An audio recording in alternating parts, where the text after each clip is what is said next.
Selamat malam Bapak dan Ibu semuanya. Terima kasih sudah bisa mengikuti training webinar pada malam hari ini, di mana topiknya pada hari ini memang lebih menengahkan untuk permasalahan dari kekurangan mikronutrisi yang ternyata dari penelitian yang ada, ini saya angkat dari Health and Education from USANA Scientist, bahwa dari penelitian Dr. Bruce Ames, itu dari University of California, didapatkan ternyata dengan kekurangan mikronutrisi tersebut, ini bisa menyebabkan kerusakan DNA yang tentunya memungkinkan potensi yang tinggi terhadap penyakit kanker.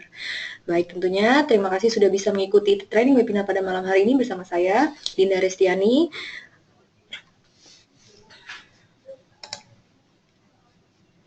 Dan sebenarnya apa yang membuat kondisi DNA yang ada di dalam tubuh kita utamanya ini mengalami kerusakan atau ada penurunan, bahkan sel-sel yang tadinya sehat ini bisa mulai rusak atau menurun kondisinya. Nah, semua hal ini sebenarnya tanpa kita sadari ini terjadi dari keseharian kita tentunya ya. Dari terlalu tinggi karbohidrat, lemak, kemudian gula dan juga garam yang dikonsumsi ini akhirnya menyebabkan tubuh itu, sel-sel yang ada di dalam tubuh utamanya ini menjadi kelaparan akan nutrisi-nutrisi yang diperlukan utamanya untuk sel tersebut, selain untuk metabolisme, selain untuk mendukung kerja enzim, tetapi juga sebagai antioksidan, di mana disinilah bisa membantu melawan proses radikal bebas itu sendiri, terutama yang ada di dalam tubuh dan juga paparan dari luar. Dan disinilah yang terjadi apa yang dikonsumsi apabila memang dari apa yang ada di layar ya. Di sini adalah makanan-makanan yang tinggi kalori, yang termasuk makanan cepat saji ataupun frozen food. Inilah yang menyebabkan akhirnya tubuh nantinya akan sudah terlalu kenyang untuk bisa kita dapatkan lagi atau konsumsi untuk asupan nutrisi-nutrisi yang optimal. Jadi idealnya untuk keseharian ini kita memerlukan asupan pola makan yang seimbang, itu antara karbohidrat, kemudian protein dan juga lemak. Utamanya ini harus terus dijaga untuk asupan gula dari semua makanan itu adalah dibatasi sampai 4 sendok makan per hari. Kemudian untuk asupan garam ini hanya 1 sendok teh per hari. Jadi hati-hati kalau yang sering mengkonsumsi makanan-makanan yang berupa keripik ya, termasuk juga mungkin ada niatnya, saya mau menjaga berat badan tapi akhirnya makan kerupuk ya. Hati-hati di sana, itu akan tinggi sekali kandungan garamnya maupun lemak jenuhnya yang akhirnya itu akan menyebabkan banyak potensi radikal bebas di dalam tubuh. Dan satu lagi untuk minyak, ini batasannya adalah sampai 5 sendok makan ya. Jadi di sini adalah batasan-batasan yang harus diwaspadai keseharian karena ini keseluruhannya adalah dari apa yang kita konsumsi sehari-hari ya. Jadi harus perlu diperhatikan dan tentunya dari proses pemasakan ini sendiri juga ini akan menghasilkan potensi radikal bebas yang tinggi dengan semakin tingginya tingkat pemanasan terhadap masakan tersebut. Jadi sangat diperlukan sekali untuk bisa cermat dalam memilih makanan. Berhati-hatilah. Misalnya dari contoh ini yang ada di data saya ini adalah seperti kentang ya, ataupun mungkin banyak sekali juga keripik-keripik sayuran ya. Di situ setelah diteliti oleh para peneliti maupun ilmuwan bahwa dari produk yang sama itu akan menghasilkan kandungan nutrisi yang berbeda, bahkan potensi radikal bebasnya pun akan semakin tinggi, yaitu dengan adanya proses pemanasan tadi. Jadi kalau dari contoh kentang, ini ternyata kalau prosesnya masih hanya dalam dikukus, dipanggang, ini kandungan nutrisinya masih sangat tinggi. Dan setelah mengalami pemanasan yang lebih tinggi lagi, ini hampir hilang kandungan nutrisinya, bahkan potensi radikal bebasnya meningkat. Jadi di sini yang harus bisa diwaspadai, karena sebenarnya yang dinamakan radikal bebas inilah yang akhirnya tadi bisa merusak sel-sel yang ada di dalam tubuh dengan reaksi berantainya. Jadi radikal bebas ini sebenarnya adalah merupakan suatu atom yang kehilangan elektronnya sehingga tidak stabil dan akhirnya akan merusak atom yang masih baik. Disinilah radikal bebas yang akhirnya bisa merusak sel-sel di dalam tubuh yang tadinya sehat itu bisa menjadi rusak karena kehilangan elektron. Dan ini akan menyebabkan reaksi berantai terus-menerus dan berawal merusak pada bagian awal, pada bagian protein, kemudian bisa merusak juga pada sistem lemak, pada lapisan lemak di dalam tubuh ini seperti pada membran sel karena terdiri dari lemak. Dan akhirnya disinilah yang akhirnya menjadi adanya kerusakan pada sel, yaitu pada permukaan sel. Ini lebih diutamakan pada membran sel. Ini baru tahap awal karena bisa memicu reaksi berikutnya yang akhirnya menyebabkan oksidatif stres dari sel tersebut. Dan kerusakan sel ini sendiri, nah disinilah yang disebabkan oleh radikal bebas tadi, ternyata kalau dampak dari penyakit yang ada potensinya dari kerusakan sel tersebut, itu berupa bisa menjadi daya tahan tubuh atau bahkan sistem imun kita ya, ini seperti penyakit-penyakit autoimun, kemudian juga tubuh, kemudian radang, kegemukan atau obesitas dan bahkan beberapa penyakit degeneratif lainnya.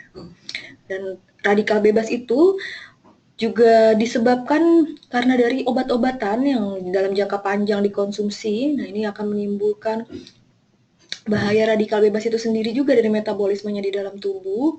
Dan utamanya yang harus diwaspadai adalah kesehatan dari sel-sel di liver atau di hati. Kemudian juga dari proses metabolisme. Ya, metabolisme ini kalau di tubuh manusia ini memang bisa ini terjadi di dalam sistem homeostatis sebenarnya dari keseluruhan sistem tubuh kita sendiri, tapi utamanya menghasilkan energi. Ini yang paling tinggi juga mengeluarkan radikal bebas, itu dari mitokondria itu sendiri. Mitokondria ini ada di dalam sel yang memberikan energi dari sel tersebut atau sebagai pusat respirasi dari sel tersebut. Jadi di sini timbul sebenarnya secara alami karena dari faktor oksidasi, yaitu dari oksigen yang kita hirup. Nah, inilah yang tanpa disadari kalau yang rutinitas olahraganya itu sangat tinggi. Nah, jadi pada saat kita berolahraga tentunya kita membutuhkan energi yang lebih besar ini apabila tidak diimbangi dengan asupan mikronutrisi maupun antioksidan yang optimal, ini akan menyebabkan kerusakan terhadap sel juga semakin besar karena selnya ini akan dipush untuk bisa memberikan energi lebih, di mana tentunya akan menyebabkan adanya sistem oksidasi itu sendiri di mitokondria tadi. Kemudian kalau dari sinar UV ini utamanya dari permukaan luar yang akan memberikan dampak radikal bebas seperti pada mata, kemudian pada kulit, kemudian juga radiasi dari sinyal handphone, radiasi sinyal dari radiasi layar komputer, bahkan sinyal wifi, kemudian juga dari asap rokok. Nah, ini kalau asap rokok ini merupakan bahaya laten dari semua penyakit degeneratif yang ada. Ya, bahkan bahaya yang utamanya ini akan menyebabkan pengerasan atau pembuluh darah itu menjadi tidak elastis lagi. Nah, di sini juga bahaya rokok ini karena menyebabkan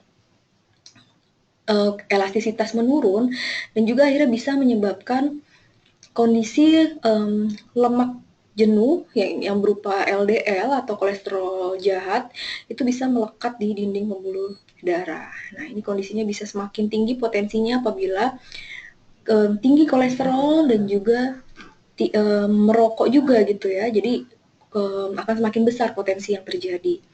Kemudian tadi dari pengolahan makan. Nah, kenapa di sini diperlukan cermat dalam memilih makanan, dalam mengkonsumsi makanan ya. Dari makanan yang masih rendah proses pemanasannya, bahkan sampai yang paling tinggi proses pemanasannya, atau makanan-makanan cepat saji atau yang tinggi dari lemak jenuh, tinggi lemak, minyak ya, seperti itu. Ini yang menyebabkan bahaya kerusakan sel karena tinggi sekali resiko radikal bebas yang ada di dalamnya.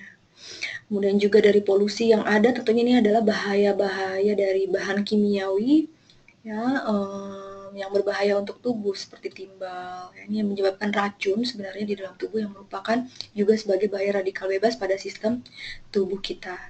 Ya, jadi ini adalah beberapa contoh sebenarnya dari keseharian yang bisa ditemui yang ternyata akan semakin tinggi menyebabkan risiko radikal bebas, potensi radikal bebas di dalam tubuh. Selain dari itu bahwa tubuh kita sendiri ini pun ternyata juga memproduksi radikal bebas itu sendiri dari proses metabolisme. Jadi tentunya di sini harus diwaspadai bahaya radikal bebas tersebut, dan utamanya inilah yang terjadi apabila sel-sel di dalam tubuh kita itu menjadi rusak dan akhirnya bisa menyebabkan kerusakan yang lebih jauh terhadap DNA di dalam tubuh apabila tidak ditangani sedini mungkin dengan pemenuhan nutrisi dan juga antioksidan yang optimal. Ya, dan nutrisi maupun antioksidan ini akan bisa didapatkan secara optimal itu berasal dari buah-buahan dan juga sayur-sayuran. Dan masalahnya adalah untuk mendapatkan kebutuhan yang optimal ini kita perlu butuh banyak sekali jumlahnya apabila hanya dikonsumsi dari makanan sehari-hari. Nah, disinilah kita membutuhkan adanya asupan yang berupa konsentrat dari buah-buahan dan juga sayur-sayuran tersebut. Ya, karena dari masing-masing warna ini akan memberikan efek antioksidan yang berbeda-beda untuk melawan proses atau jenis radikal bebas yang menyerang tubuh itu secara berbeda-beda juga. Tadi di awal saya sudah sedikit menyinggung topik pada malam hari ini Bapak dan Ibu semua, apabila memang sudah follow Facebook dari Yusana Health and Education, itu sering sekali mengangkat tentang masalah-masalah health issue yang sedang terjadi saat ini, ya utamanya. Dan ternyata dalam menjaga kesehatan ini penting sekali adanya asupan mikronutrisi ataupun tadi yang disebut juga sebagai vitamin, mineral maupun fitokimia yang bisa didapatkan dari tumbuhan ataupun buah-buahan ya, yang bisa ternyata menurunkan potensi dari kerusakan DNA yang akhirnya bisa menyebabkan bahaya kanker tadi. Sebenarnya di sini Bapak dan Ibu bisa mendapatkan kelengkapan artikel ini, yaitu dari jurnal yang ada di sini ya. Ini bisa langsung diklik nanti apabila ada yang menginginkan sumbernya langsung ya. Jadi dari penelitian yang ada di sini, ini diteliti oleh Dr. Bruce Ames, itu dari Universitas California, dan di sini Dr. Bruce ini salah satu yang rutin meneliti mengenai masalah-masalah kerusakan sel maupun kerusakan DNA karena faktor nutrisi tadi. Ya. Jadi ternyata kekurangan DNA dari beberapa mikronutrisi dasar ini seperti vitamin B kompleks, ya, kemudian juga ada vitamin C, vitamin E, kemudian zinc, dan ini ternyata akan merusak sistem DNA karena beberapa vitamin maupun mikronutrisi tadi ini adalah yang merupakan penangkal dari mekanisme yang terjadi di dalam DNA kita karena paparan dari radikal bebas tadi ya. Utamanya adalah karena disebabkan oleh juga bahaya radikal bebas maupun juga bahaya-bahaya dari bahan kimia yang ada tadi. Nah, di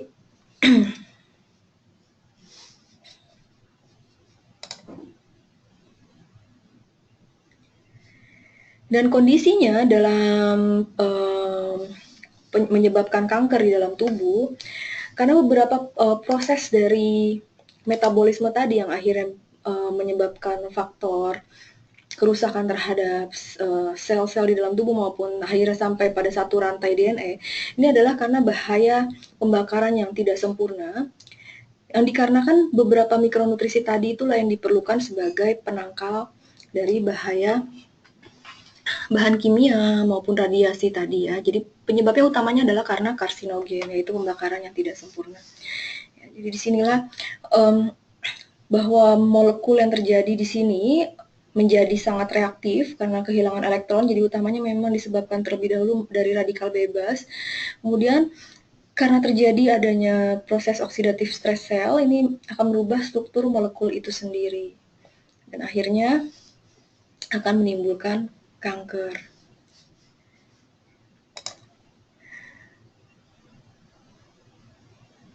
Dan proses yang terjadi adalah di sini akan terjadi pembelahan sel yang terus-menerus dan tidak terkendali sehingga nanti akan menyerang jaringan-jaringan lain di sekelilingnya yang masih sehat.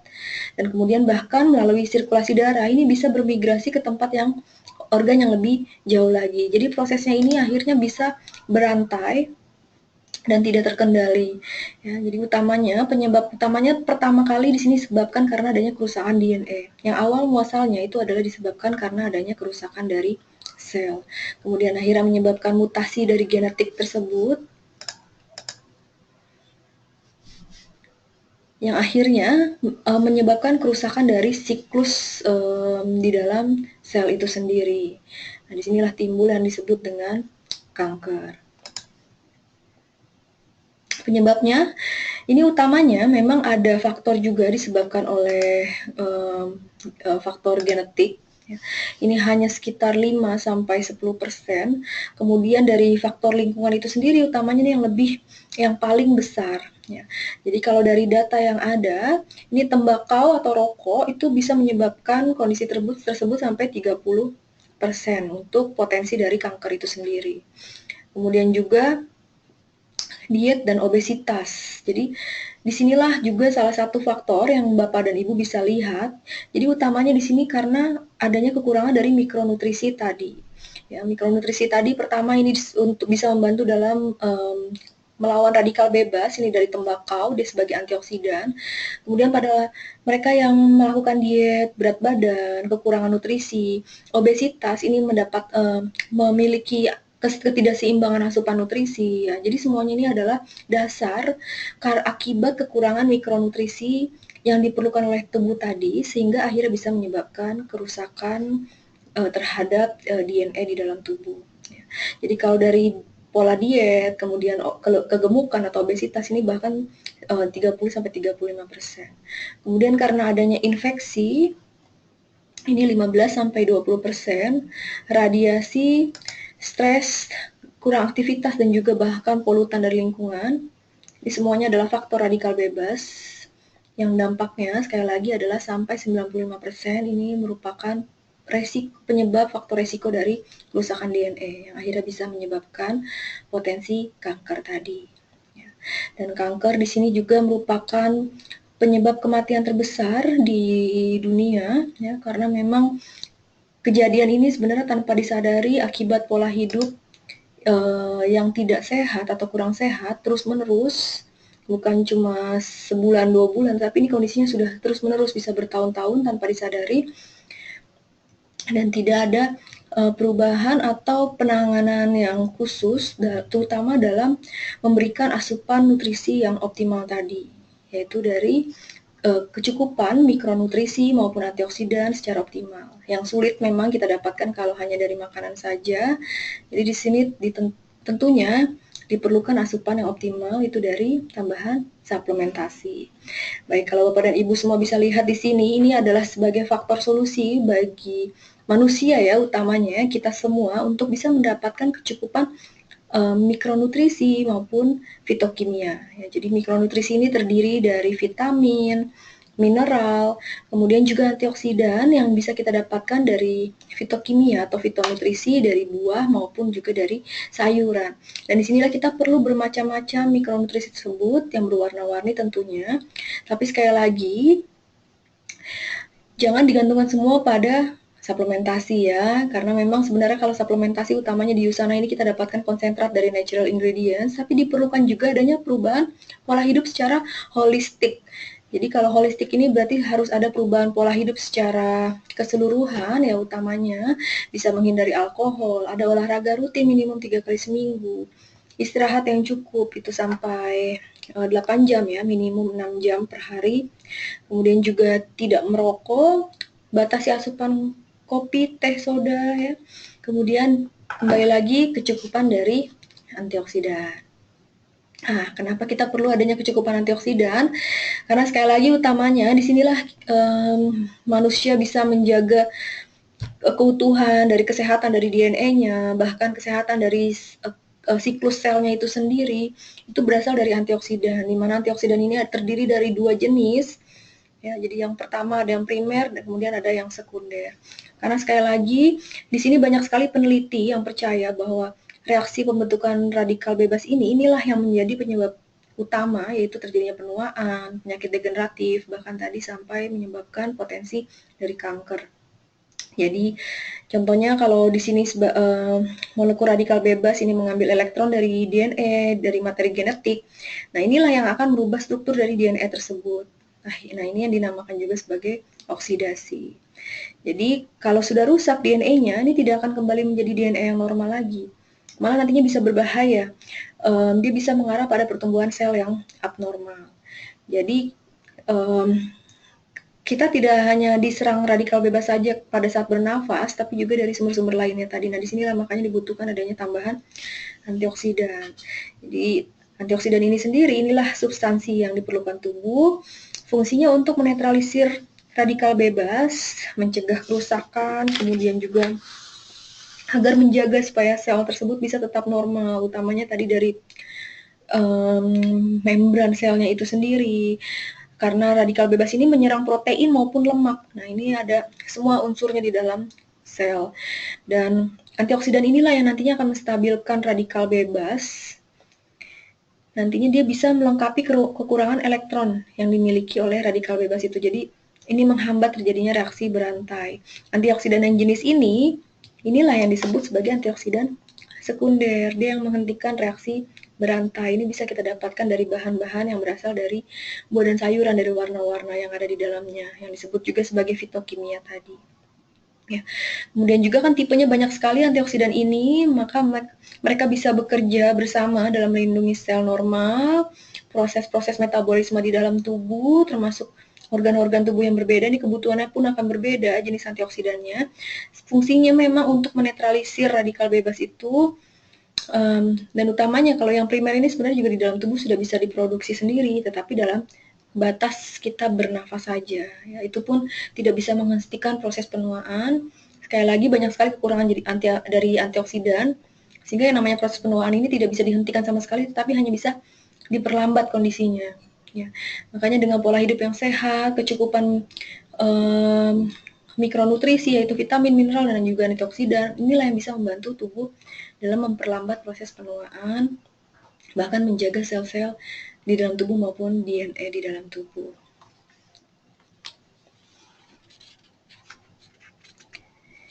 Nah, ini adalah tabel dari manfaat antioksidan. Ini didapatkan dari efit.com ya. Ini adalah jenis-jenis antioksidan yang bisa memberikan manfaat seperti beta karotin. Ini warnanya berarti yang warna orange ya, bisa didapatkan di wortel, ada di ubi.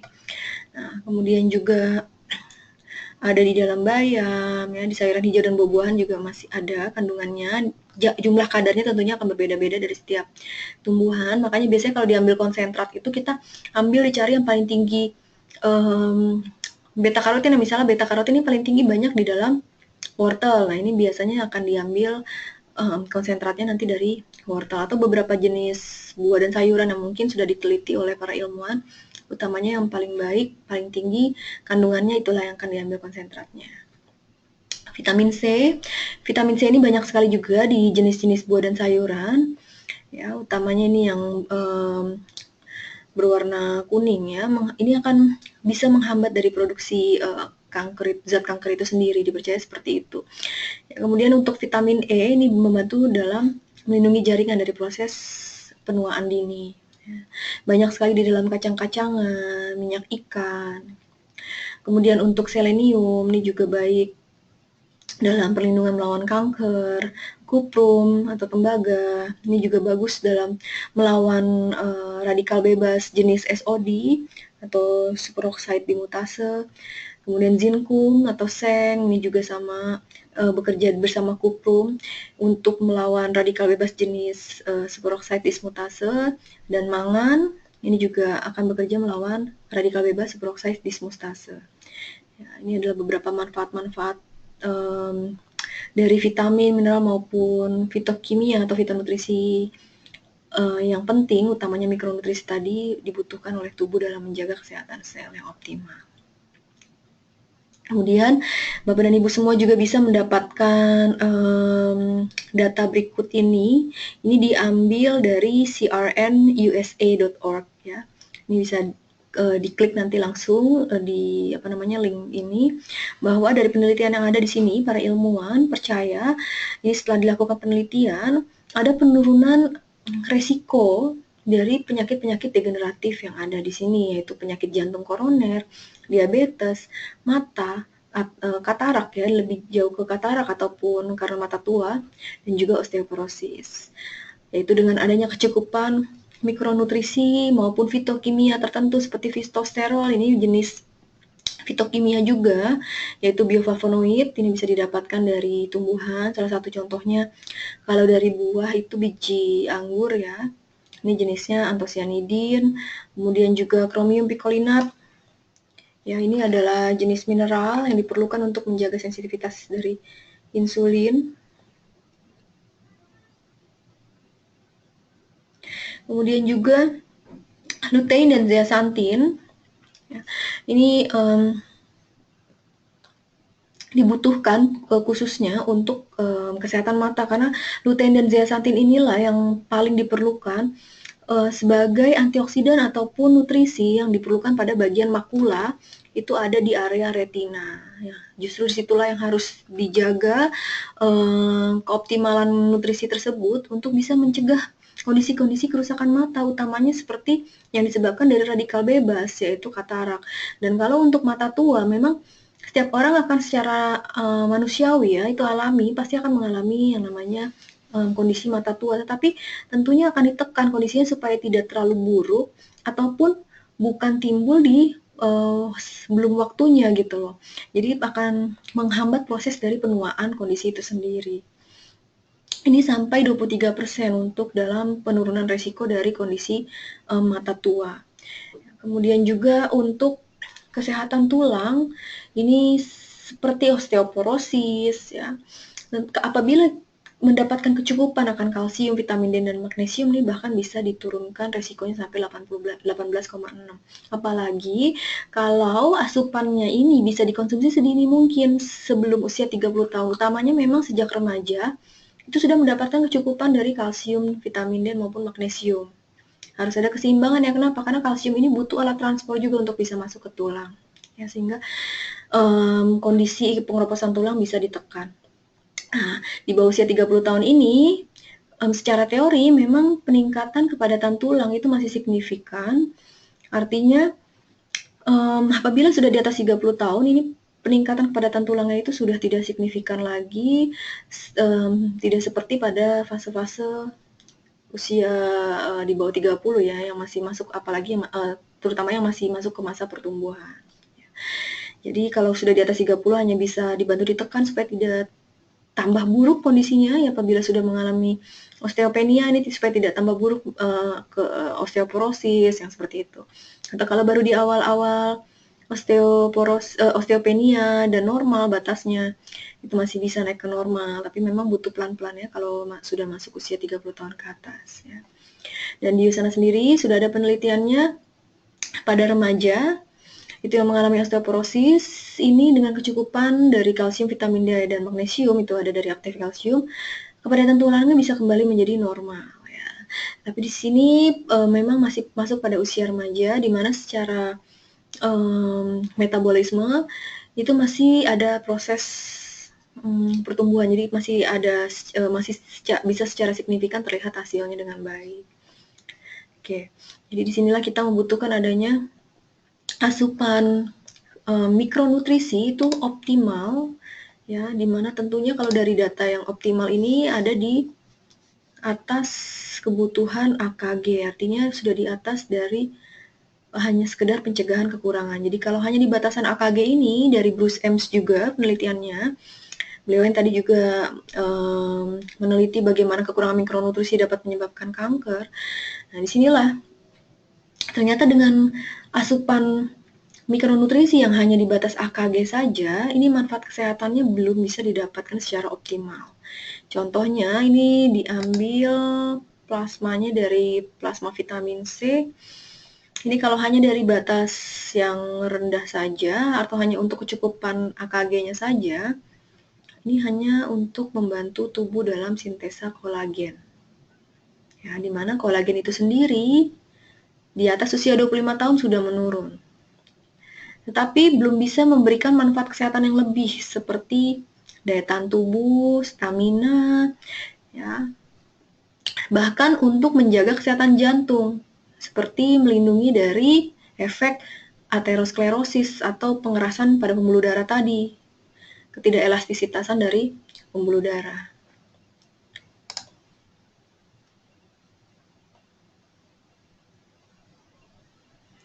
Dan ternyata untuk dosis AKG kalau di Indonesia sendiri sekitar 50 mg per hari, itu optimal adalah 1000 mg per hari. Dan ini studinya sudah dilakukan terhadap 105.000 orang, yang lebih dari 105.000 orang. Kalau untuk dosis optimal vitamin C itu sehari harus ada 10 gelas sari jeruk. Vitamin E itu sendiri dosis optimalnya itu sampai 400 IU. Dibutuhkan sampai sekitar 1,5 kilo almond panggang. Ya. Kalau untuk vitamin D, nah ini vitamin D tadi salah satu alat transportnya dari kalsium menuju tulang, karena kalsium ini salah-salah kalau tidak ada keseimbangan dari formulanya itu, yaitu dari vitamin D, kemudian magnesium. Ini yang nantinya akan menyebabkan kalsium tidak tersimpan pada tulang ataupun gigi, tapi hanya nanti akan tersimpan pada jaringan lunak. Itu bisa pada pembuluh darah yang akhirnya menyebabkan pengerasan pada dinding pembuluh darah, ya, yang seperti itu.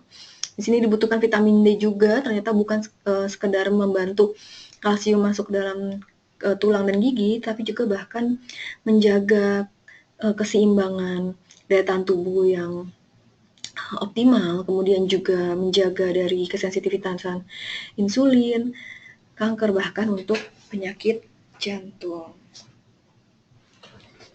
Kebutuhan vitamin D yang optimal ini dibutuhkan sampai dengan lebih dari 2 galon. Dan kembali lagi sebenarnya kalau untuk masalah kecukupan dari asupan mikronutrisi harian, kemudian juga termasuk tadi ada fitokimia dan antioksidan dan lain-lainnya ya, vitamin mineral. Ini butuh yang namanya kontinuitas. Jadi Bapak dan Ibu semua bisa melihat kalau ini sebenarnya berdasarkan apa yang harus kita lakukan setiap hari, kebiasaan yang harus bisa dilakukan setiap hari. Jadi bisa saja kalau hanya sekedar mencegah AKG saja, tetapi tentunya manfaat kesehatannya akan rendah, paling minimal. Dan apabila kita mendapatkan asupan yang optimal, di sini kita bisa mendapatkan manfaat kesehatannya juga lebih baik lagi. Ya, tentunya akan lebih optimal lagi. Disinilah harus kita bisa memikirkan tentang nutrisi tersebut. Dan utamanya dari kebutuhan yang kontinu ataupun terus-menerus, ini butuh asupan suplementasi jangka panjang berarti. Nah, kalau menurut tips sehat optimal dari Dr. Myron Wentz, yaitu yang pertama yang harus bisa dijaga adalah utamanya merubah gaya hidup. Sekali lagi, pola hidup yang baik ini butuh perubahan yang secara keseluruhan ya. Yaitu seperti pertama makan tepat waktu. Jadi diusahakan makan tepat waktu untuk mendapatkan keseimbangan enzim-enzim yang ada di dalam tubuh, utamanya untuk sistem metabolisme kita sendiri. Olahraga yang teratur minimum 3 kali seminggu, bahkan memanajemen stres itu sendiri pun sangat penting, karena disinilah yang ternyata bisa memproduksi bahaya radikal bebas yang tinggi. Jadi kalau tanpa disadari, selama ini rutin cek kadar kolesterol, sudah menjaga pola makan yang baik, sudah olahraga, tapi tetap masih tinggi kolesterolnya. Ini salah satunya adalah karena tingkat stres yang tinggi. Ini juga akan menghasilkan produksi LDL yang berlebihan di dalam tubuh. Yang akhirnya tentunya bahayanya adalah ke penyumbatan di pembuluh darah jantung. Dan tentunya konsumsi suplemen yang bernutrisi ini tentu dibutuhkan dalam waktu jangka panjang, karena tadi sekali lagi bisa kita lihat kebutuhannya itu adalah harus terus-menerus untuk mengisi kekurangan yang hanya kita dapatkan dari makanan sehari-hari. Jadi tentunya harus bisa memilih bagaimana mendapatkan suplemen yang aman yang bisa digunakan untuk jangka panjang. Ya, jadi tentunya di sinilah kita membutuhkan suplementasi untuk mendapatkan kecukupan dari mikronutrisi itu sendiri, dan utamanya antioksidan yang berasal dari fitokimia yang berasal dari tanaman. Di sini kalau bisa kita lihat jenis-jenis dari fitokimia dari tanaman itu sendiri, di sana juga menggunakan berasal dari natural ingredients, dan ada beberapa yang berupa biosintesis dari jenis-jenis fitokimia yang ada di sini. Tujuannya adalah dari biosintesis itu agar mendapatkan penyerapan yang paling baik, yang optimal. Dan Bapak dan Ibu semua bisa lihat apabila sudah memiliki jurnal Nutri-Search di sana, itu bisa kita lihat dari efektivitas USANA itu tinggi sekali ya, sangat baik ya. Kemudian juga dari segi formula blend-nya pun itu sudah lengkap dan optimal. Nah, di sana bisa kita lihat satu lagi, karena konsumsi jangka panjang yang kontinu, ini perlu diperhatikan juga dari toksisitasnya. Karena toksisitas apabila kita tidak perhatikan, itu bisa merusak organ-organ yang ada di dalam tubuh. Ini adalah jenis-jenis fitokimia yang bisa didapatkan dari tanaman. Ini salah satunya contohnya yang berwarna putih, itu bisa kita dapatkan dari jenis-jenis bawang ya. Bawang putih, bawang bombay. Nah, tetapi sekali lagi apabila kita ingin dapatkan dari makanan sehari-hari, kalau sudah dimasak ataupun bahkan jenis alisin ini kalau dipotong-potong rusak juga kandungannya. Jadi harus ada cara yang tepat. Nah, itu diperlukan supaya bisa masuk ke dalam sirkulasi sistemik atau dalam sistem metabolisme kita sendiri, itu dalam menjaga kesehatan sel. Nah, di sini utamanya manfaat dari alisin ini bahkan bisa sebagai antiinflamasi dari LDL. Jadi mencegah dari plak-plak yang ada di arteri. Ya, quercetin juga ini fungsinya untuk mencegah plak-plak yang ada di arteri. Kemudian beta karotin, alfa karotin untuk kesehatan mata, bahkan untuk menjaga dari sel telur itu sendiri ya, supaya bisa optimal kematangannya, besar selnya, karena itu salah satu yang bisa menjaga dari kualitas sel telur itu sendiri untuk fertilitasnya. Ya, idealnya itu butuh 18 mm sampai 25 mm ya kalau saya tidak salah untuk kematangan tingkat dari sel telur. Kemudian ini ada asam elagic ya, ini merupakan antioksidan jenis anti kanker, ini dari yang warna merah-merah. Ya, juga salah satu contohnya ini lycopene juga ya, satu jenis dengan ellagic acid. Ini juga sebagai anti cancer, dipercaya untuk anti cancer. Kemudian juga plantocyanidin ini dari yang jenis warna ungu, itu biji buah anggur.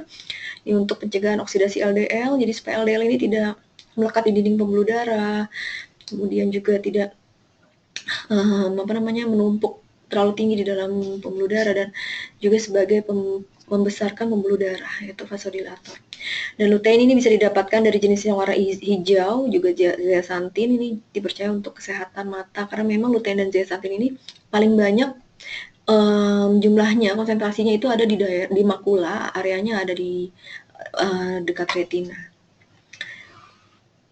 Ini adalah produk USANA yang sudah masuk ke Indonesia, ya, tentunya sebagai pondasi dasar nutrisi untuk kebutuhan vitamin, mineral, dan antioksidan. Memang cakupannya luas, itu ada di dalam essentials ya. Tapi tentunya ada beberapa juga yang tidak ditemukan dalam jumlah yang optimal di sini, seperti misalnya lutein, zeaxanthin, bilberry ya.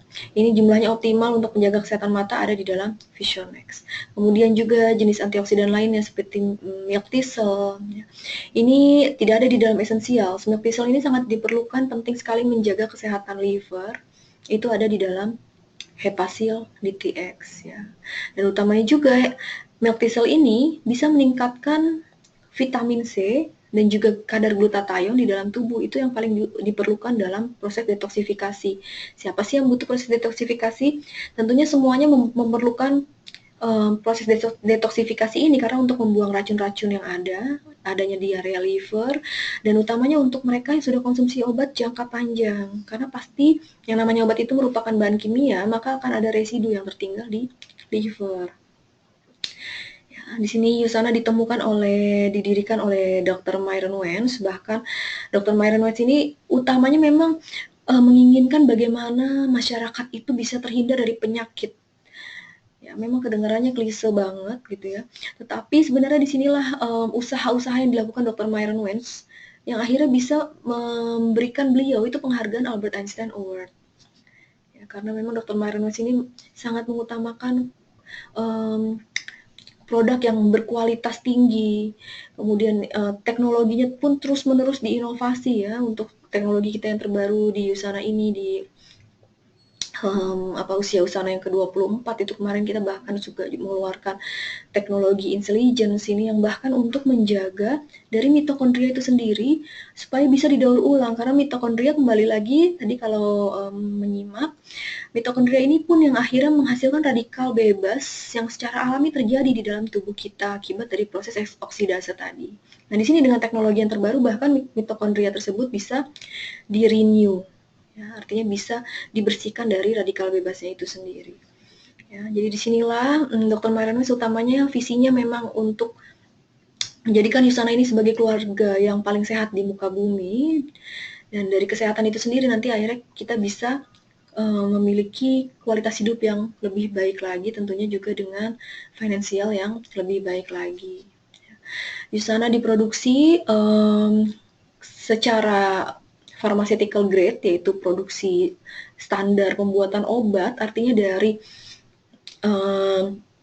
bukan sekedar dari formulasinya ya, tapi bahkan pada saat proses pembuatannya itu sendiri bahan bakunya ditakar kemurnian yang paling baik. Bahkan dari segi pemilihan bahan bakunya itu dilihat kira-kira mana yang memiliki formula yang paling tepat supaya penyerapannya paling optimal. Jadi di sini Dr. Myron-Wentz bahkan memberikan garansi potensi untuk semua produk-produk yang ada di Yusana karena memang sudah diformulasikan, bahkan setelah sudah jadi produknya itu sendiri diujikan lagi untuk kelarutannya. Pada saat pembuatannya sangat diperhatikan dari kontaminasinya itu sendiri. Bahkan waktu saya lihat ke sana, itu saya tidak melihat cacatnya gitu ya. Tetapi ternyata itu dari manufakturnya itu masuk ke dalam area reject. Tapi bahkan kalau kita yang melihat dengan mata biasa, kok nggak ada kekurangannya gitu ya. Jadi sampai serinci itu semuanya dikemas itu menjadi produk Yusana. Ya, untuk di Indonesia sendiri ini sudah masuk ke Badan Pengawas Obat dan Makanan atau BPOM, dan juga semua produk yang ada di Indonesia ini Yusana masuk dalam kategori halal. Nah, ini sudah saya singgung juga tadi, Jurnal Nutri-Search. Jurnal Nutri-Search ini dibuat, diteliti oleh Dr. Lyle McWilliam, ini beliau mantan Menteri Kesehatan. Ya. Jadi beliau melakukan penelitian terhadap suplemen-suplemen yang beredar di Amerika, di Kanada, itu 1.600 suplemen. Ya.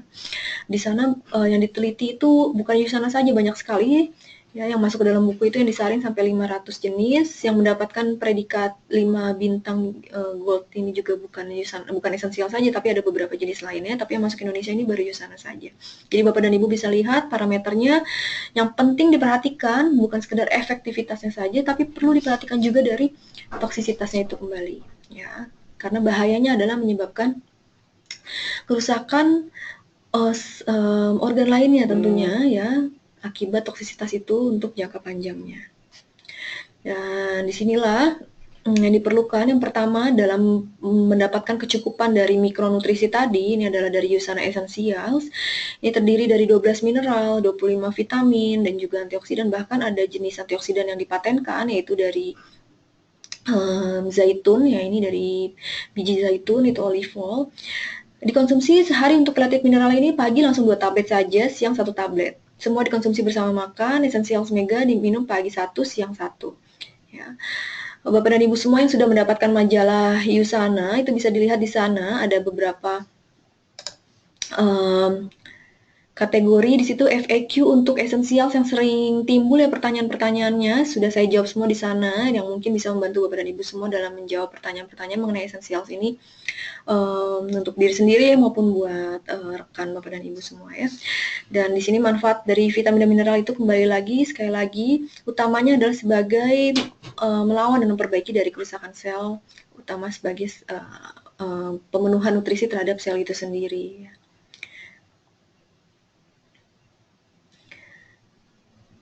Dan keunggulan lainnya dari Essentials ini di dalamnya ada vitamin C, E, beta karotin ini yang juga manfaatnya sebagai antioksidan, ada B kompleks.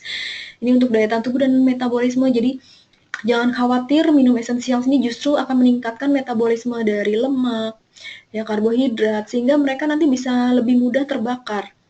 Ya, sehingga apabila ditambah dengan adanya rutinitas olahraga, ini justru akan membantu dalam pengelolaan berat badan yang baik. Tapi sekali lagi, dengan adanya asupan mikronutrisi yang optimal, tentunya ini metabolisme tubuh kita akan membaik. Yang tadinya tidak pernah mendapat kecukupan mikronutrisi, akhirnya tercukupi.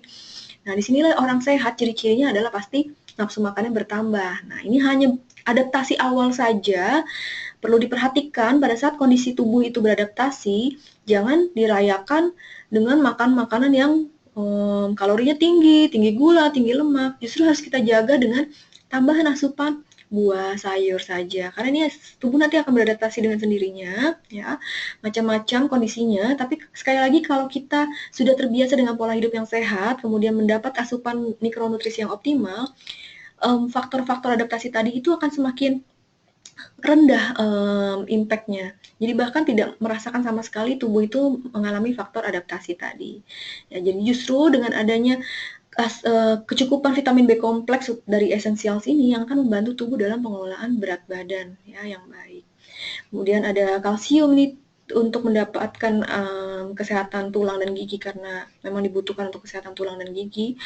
Kromium dan molibdenum ini baik sekali dalam menjaga kadar gula darah, ya, bahkan di beberapa negara-negara di Amerika, di Eropa ini dalam dosis yang berbeda tentunya.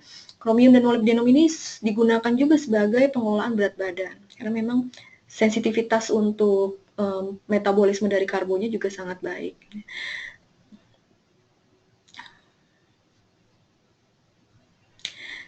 Dan satu lagi itu uji klinis kayak antioksidan, ini Bapak dan Ibu semua bisa lihat di usana.com itu ada di Usana Difference, kemudian ada clinical research, itu bisa dilihat ada penelitian-penelitian klinis mengenai essentials itu dari segi bioavailability-nya. Jadi ini untuk menguji apabila bagaimana zat aktif tersebut benar masuk ke dalam darah ya, atau tidak, artinya masuk ke dalam sirkulasi sistemik dengan baik. Kemudian mikronutrisi lain yang diperlukan itu adalah profanosi, di dalamnya ada proantosianidin, ada vitamin C dalam teknologi hybrid, dan ternyata teknologi hybrid ini yang bisa meningkatkan kerja dari masing-masing zat aktif tersebut. Jadi ada efek sinergis dari zat aktifnya tersebut. Ini dikonsumsi sehari 1 kali 1. Proantosianidin ini sendiri fungsinya memang baik sekali untuk kesehatan jantung utamanya. Jadi menekan LDL supaya tidak menumpuk di dinding pembuluh darah ya, yang bisa menyebabkan penyumbatan tadi, kemudian bisa melebarkan pembuluh darah, jadi melancarkan sirkulasi, bahkan untuk antiinflamasi itu sendiri. Kemudian juga ada Visionex, ya, ini Visionex juga antioksidannya sangat diperlukan untuk mata ya, karena Visionex ini mengandung bilberry, lutein, zeaxanthin yang sekali lagi memang ini paling dibutuhkan pada area makula, yaitu pada area retina. Nah, retina inilah yang perlu sangat penting dijaga karena apabila mengalami kerusakan ini yang bisa menyebabkan kebutaan. Ya, jadi di sini sangat diperlukan sekali kecukupan dari nutrisi-nutrisi ini untuk menjaga kesehatan mata, utamanya tadi sekali lagi bahkan dengan pola hidup yang baik plus kecukupan lutein dan zeaxanthin ini bisa menurunkan resiko dari mata tua dan juga katarak ya, sampai sekitar 20%-an. Ya, dari bilberry itu sendiri dia manfaatnya banyak sekali ya. Salah satunya memang dalam regenerasi dari sel-sel di mata, juga mencegah penggumpalan, juga mencegah dari sirkulasi pembuluh darah mata, bahkan untuk pembentukan kolagen di area mata. Kemudian lutein ini fungsinya untuk menjaga sistem imun mata itu sendiri, jadi menangkal radikal bebas utamanya yang berasal dari sinar matahari. Dan inilah yang secara alami bisa melawan penyakit katarak ya. Kemudian zinc ini diperlukan buat transport dari vitamin A ya, itu ke area retina. Ini juga untuk mencegah katarak dan juga rabun senja. Vitamin C, nah ini yang akan menjaga elastisitas dari pembuluh darah mata. Karena elastisitas ini penting sekali, kalau tidak inilah yang akhirnya bisa menyebabkan nutrisi yang ada di area retina itu bisa tidak bisa terserap dengan baik ke area kornea, karena dari kornea inilah yang diperlukan untuk bisa menyerap nutrisi tadi melalui sistem difusi. Oke, dan Usana diproduksi dengan standar kualitas yang tinggi. Yang pertama untuk di Indonesia ini semua produknya sudah masuk dalam kategori halal, approved Badan POM RI. Kemudian kalau di Amerika sendiri ini approved FDA, ini FDA sebagai regulasi di Amerika, TGA ini di Australia. ya. Kemudian juga ada sertifikasi dari NSF, yaitu dari Good Manufacturer Practice, dan juga satu lagi untuk sport. Consumer Lab inilah yang mensertifikasi dari segi formula yang ada di USANA, ini sesuai dengan yang ada di dalam produknya. Kami sendiri di USANA ini sudah support 1.000 lebih atlet, ya, ini atlet-atlet elit yang ada di dunia, jadi bukan atlet-atlet apa namanya istilahnya yang tidak berprestasi, tapi ini adalah atlet-atlet elit yang berprestasi di seluruh dunia. Mereka tidak dibayar, tapi hanya menggunakan produk-produk USANA. Dan di sini mereka ternyata mendapatkan manfaat yang baik dari USANA, dari segi stamina, ya. Kalau kemarin saya sering ngobrol-ngobrol dengan para atlet di Indonesia, itu mereka melakukan latihan terus-menerus setiap hari rutin, ya. Dan di sini tentunya kalau hanya dari makanan sehari-hari ini nutrisinya akan kurang sekali, apalagi kalau untuk menjaga stamina supaya tidak mudah sakit, bahkan bisa memberikan apa namanya energi yang paling baik. Dan ternyata dengan USANA ini bisa memberikan itu semua. Tentunya mereka memang agak sedikit berbeda ya kebutuhan nutrisinya dibandingkan yang kebutuhan olahraganya tidak sebanyak mereka. Dan USANA bahkan memberikan garansi $1 juta. Ya, ini apabila ternyata di dalam produk USANA ini mengandung bahan kimia yang satu golongan dengan doping, karena doping ini yang tentunya bahaya sekali untuk karir atlet, karena bisa menyebabkan terputusnya karir tersebut, ya. Dan akhirnya bisa terdiskualifikasi dari pertandingan. Nah, disinilah Bapak dan Ibu semua percayakan kebutuhan nutrisi Bapak dan Ibu semua kepada USANA, ya, karena sekali lagi USANA ini bukan sekedar untuk konsumsi yang jangka pendek saja, tapi sudah diperhitungkan untuk jangka panjang, artinya untuk segi keamanannya itu sendiri sudah sangat dijaga, yaitu dari toksisitasnya yang tidak ada ya apabila Bapak dan Ibu konsumsi dalam dosis yang disarankan. Apabila memang ada kebutuhan khusus, butuh dosis yang lebih, boleh-boleh saja silakan, asal memang didampingi oleh tenaga kesehatannya atau oleh dokternya, ya. Karena tentunya yang lebih tahu untuk membantu dalam proses terapi atau mendampingi pengobatan itu adalah dari dokter yang merawatnya, ya. Jadi disinilah yang harus diperhatikan, dan USANA ini sangat mengutamakan utamanya lebih mengutamakan kesehatan dan juga menjaga agar sel-sel di dalam tubuh kita ini bisa tetap baik, itu terus-menerus melakukan inovasi terhadap formula yang ada. Tujuannya untuk mendapatkan kesempurnaan dari kesehatan sel itu sendiri. Dan satu lagi, jaminannya adalah para atlet. Baik Bapak dan Ibu semuanya, terima kasih atas keikutsertaan training webinar pada malam hari ini, dan Bapak dan Ibu yang sudah mendaftar sebagai registran untuk training webinar itu akan secara otomatis ini dikirimkan records dari webinar, dan pada malam hari ini nanti akan dikirimkan pada hari Kamis, ya, karena besok kita ada libur di Jakarta ini, utamanya karena ada pemilihan gubernur, ya. Jadi ditunggu saja hari Kamis, records-nya akan dikirimkan. Terima kasih. Apabila ada yang ingin ditanyakan, Bapak dan Ibu semua bisa langsung email saja ke alamat email tersebut. Dan yang sudah baca-baca majalahnya USANA yang terbaru, yang edisi kedua, itu sekarang kita ada artikel FAQ. Jadi kalau ada yang punya pertanyaan yang sekiranya memang itu sangat penting sekali untuk bisa kita sharing tentunya pada semua pengguna USANA, ya, akan ditampilkan juga pertanyaannya nanti di artikel tersebut. Jadi terima kasih. Apabila ada yang ingin ditanyakan, langsung saja email ke alamat email tersebut, dinda.aryestiani@id.usana.com. Selamat malam, sampai ketemu lagi Selasa depan tentunya dengan pembahasan yang berbeda. Terima kasih.